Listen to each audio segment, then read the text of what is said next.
What's up guys, Metsky here and welcome sa panibagong video. So mag-unbox tayo ng latest model ng Xiaodan at ito nga pala yung Xiaodan Duya Spike mga idol. Napaka-solid nyo, napakalinis ng colorway na to. Parang kamukha niya yung Biospeed BB Team Loads kung natatandaan nyo. So anahan na natin ang upper materials niya. Dual layer synthetic materials na mesh siya mga loads. Ayan o, napaka-durable na ito mga loads.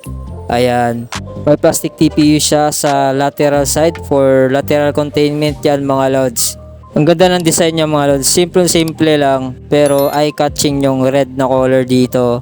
Okay na din yung midsole na ginamit dito mga loads, Q-Light speed, and meron siyang red na design dito mga loads. Oh. May nakasulat dyan, Venomous Fangs the final hit nakasulat dyan, and may Xiaodan logo. Sa tang naman, mesh material yan mga loads. Flat lace lang ginamit dyan. And may Duya logo dyan sa tang part mga loads. Sakto lang yung kapal niya dito.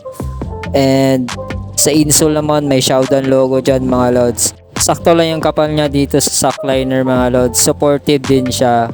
Ayan, nakatagilid din yung lacing system niya. Ang nakagandaan dito, may outrigger siya for anti-tapilok yan mga loads. Solid na din yung support niya sa back heel mga loads. May synthetic material dyan na kumikinang. And ayan, maganda rin yung lacing system niya. Nakatagilid siya mga loads para yakap sa paa mo. Q-Light speed ang ginamit sa midsole kaya malambot yan. Low to the ground din to mga loads.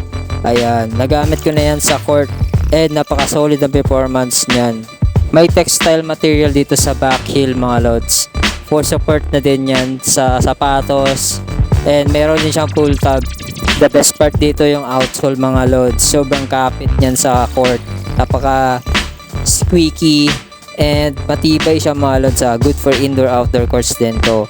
Meron siyang plastic shank plate sa gitna. And ang gaan din nito mga loads. So maglalagay akong link dyan sa baba kung gusto nyo nito or sa comment section. So on fit na natin, let's go.